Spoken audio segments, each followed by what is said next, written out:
और शरद पवार दे देगा। वो कहते हैं ना, सामना में लेख लिखा है। आश्चर्य तो शरद पवार हैं। कुछ भी दिन पहले जिनकी पार्टी तोड़ी गई, आज शरद पवार उन्हीं मोदी की आओ भगत करेंगे। बताइए महबूब साहब। ऐसा है कि पार्टी हमारी तोड़ी, पार्टी शिवसेना की तोड़ी, इसका मतलब सार्वजनिक कार्यक्रम में जो कार्यक्रम पहले से तय है उसमें अगर नहीं जाते तो वो गलत है। अगर उसके बाद मोदी साहब ने पूना में 3 प्रोग्राम किए, क्या उसमें से किसी प्रोग्राम में शरद पवार साहब शामिल हुए? अगर वो शामिल होते थे, ऐसा 5 जुलाई के बाद कभी शरद पवार साहब ने कहा कि किशोर जी कुछ कहना चाहते हैं, फिर मैं वाजपेयी जी के पास जाऊंगा। किशोर जी कभी 5 जुलाई के बाद। एक मिनट, महबूब शेख जी जो बात कर रहे, हाँ वही बात शरद पवार जी ने करना चाहिए। क्योंकि मैं अभी बताता हूं कि जो लोग अभी भाजपा के बहुत खिलाफ है और पार्टियां तोड़ने के बाद जो मोदी जी के खिलाफ आक्रोश है, उसमें प्रशंसकों को ये सब नागवार गुजरता है और ये गुजरा है। और सुशील कुमार शिंदे को तो कांग्रेस ने पूछना ही चाहिए, ये बात मैं स्पष्ट कहूंगा। और मेरी पार्टी ने तो, मेरे पार्टी के मुखपत्र ने तो सवाल पहले ही दागे थे। और हम इस बात से बड़े हमारी साफगोशी से कहते हैं कि 24 के चुनाव तक प्रजातंत्र को अगर बचाना है तो मोदी जी के सम्मान में कोई भी कसीदे कहने से बाद में उन पर टीका करना कमजोर पड़ता है।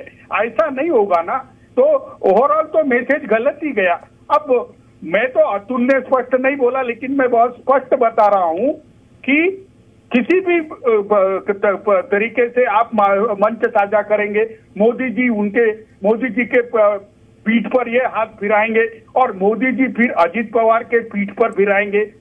और उस पर ही तो हमारे मराठी मीडिया दिखाइए शॉट, बड़े शानदार है, दिखाइए प्लीज शॉट दिखाइए। किशोर तिवारी जी ने क्या पकड़ा है आज, बड़ी दूर की पकड़ के लाए किशोर तिवारी जी। पहले शरद पवार जी ने मोदी जी पे हाथ फिराया सम्मान में, फिर मोदी जी ने जो अजीत पवार पे हाथ फिराया और हंसे भी। अब क्या बताए, बड़ा दिल दुख रहा होगा तिवारी जी आज आपका। नहीं, मुझे अजीत पवार जी पे विश्वास है। अजीत पवार ही वापस आ जाएंगे एनसीपी में, क्या विश्वास है? एनसीपी में वापस आ जाएंगे? नहीं, इंडिया अलायंस को वही दिशा देंगे। लेकिन अजीत पवार उनके प्रेम में वो फंसे हुए हैं, क्योंकि उनका जब 75th बर्थडे था तो मोदी जी ने आके बोला कि मेरे को उंगली पकड़ के राजनीति में चलना सिखाया, तो अब वो उसको उन्होंने वापस कर दिया। इसके बाद पूरे महाराष्ट्र का वो दौरा करने वाले हैं और उनके भतीजे जो राहुल, अपने रोहित पवार है, उनको भी हमारे साथ दे दिया है। तो मुझे अजीत पवार के एंटी बीजेपी स्टैंड पर कोई भी तीखापन या कोई भी शक नहीं है। जवान कैसी फिसलती है सर, आप भी शरद पवार को अजीत पवार बोल रहे हैं। कहीं ऐसा ना हो कि उद्धव ठाकरे इस एलायंस में शामिल हो जाए बीजेपी वाले में, क्योंकि राजनीति में कुछ भी हो सकता है। अब आप भी मुस्कुरा रहे हैं। अरे मालूम पड़ा एक नाथ शिंदे, उद्धव ठाकरे सब एक, बीजेपी भी एक, वापस बीजेपी में ऐसा ही चुनाव लड़ लें। नहीं, देखो जनता नहीं रहेगी आज, जनता एनडीए के साथ नहीं है कि 10 साल का कुशासन आज उनको पराजित करने के लिए सक्षम है। जो लोग डरपोक है आज, जिन्होंने भ्रष्टाचार किया है और जो अपनी कचड़ी बचाने वाले, मतलब अजीत पवार भ्रष्टाचारी और डरपोक है, ये कह रहे हैं आप? नहीं, अजीत पवार तो किसके लिए कह रहे हैं भ्रष्टाचारी नहीं है? किसके लिए कह रहे हैं? किशोर जी है, अरे अपॉर्चुनिस्ट भी है और उन्होंने जो कुछ किया उसकी सजा तो उनको उनके बारामती में मिलेगी। मैं अभी बता रहा हूँ, ब्रेक ले रहा हूँ, लेकिन ब्रेक में जाने से पहले आपको एक खुशखबरी देता हूँ। अब वक्त है आपके साथ एक खुशखबरी शेयर करने का। शुरुआत में अतुल लोंढे पाटिल जी से करूंगा। अतुल जी, कैसी लगी तस्वीर? आपके मुंबई से ज्यादा दूर तो है नहीं पुणे, तो आज सही लगा ना पवार साहब? अच्छा, पवार साहब अगर इतने जल्दी समझ में आए तो फिर इन्हें पवार साहब कैसे कहोगे दीपक जी? पवार साहब के मतलब आप भी समझने की कोशिश कर ही रहे हैं अतुल भाई, आप भी समझने की कोशिश कर ही रहे हैं। नहीं, मैं तो अच्छे से समझता हूं। मेरी बात तो पूरी सुन लीजिए। उनका पहला स्टेटमेंट था कि लोकमान्य तिलक जी का सबसे बड़ा योगदान पत्रकार करके था। 25 साल की उम्र में उन्हें केसरी और मराठा, इंग्लिश में केसरी मराठी में शुरुआत किया था, और पत्रकारों पे कोई दबाव नहीं होना चाहिए, ये पहली बात।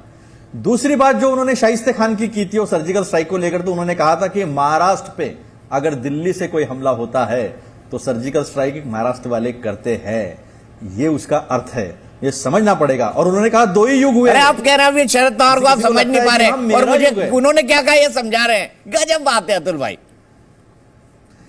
मैंने कहा अच्छों को समझ में नहीं आता, इतने जल्दी समझ में आ पर जाए। आपको समझ आ गया, तो आपने फिर वो पवार साहब इंटरप्रिटेशन कैसे? बता दिया कि उन्होंने सर्जिकल स्ट्राइक को लेकर क्या कहा। नहीं मैंने मेरा इंटरप्रिटेशन हाँ, कर ये दिया है। बोलिए अभी फिर। देखो आने वाले शरद दिनों में पवार ये किसका कह रहे हैं, ये मत निकलता बोलिए। है। आपका निकलता है हमारा। और तीसरा मुद्दा उन्होंने कहा ये पुरस्कार, सुनिए आप, ये पुरस्कार इंदिरा गांधी जी, खान अब्दुल गफ्फार खान और अटल बिहारी वाजपेयी जी, ऐसे उन्होंने नाम मेंशन किए।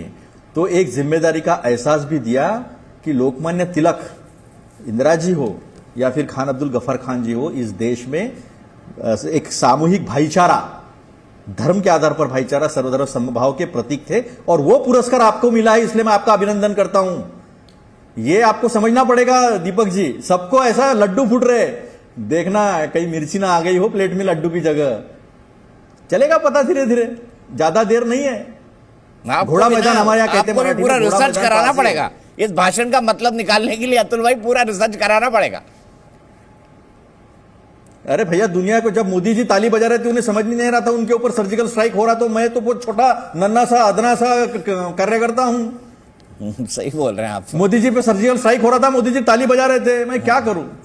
मैं तो बहुत छोटा कार्यकर्ता हूं दीपक जी। मोदी जी तो इतने बड़े देश के प्रधानमंत्री, सेकंड टर्म के प्रधानमंत्री है। नहीं, बात ठीक कही आपने। सीधे मैं प्रेम शुक्ला जी के पास चलता हूँ। प्रेम शुक्ला जी, क्या खेल है, मुझे समझाइए ना थोड़ा। आप भी मुंबई से आते हैं, पवार साहब पर आप मेरे ख्याल से नहीं तो 3.5-4 दशक से तो लिख ही रहे होंगे। वे गाना ना, कैसी पहली है सबसे कैसी पहली जिंदगानी, ये पवार साहब के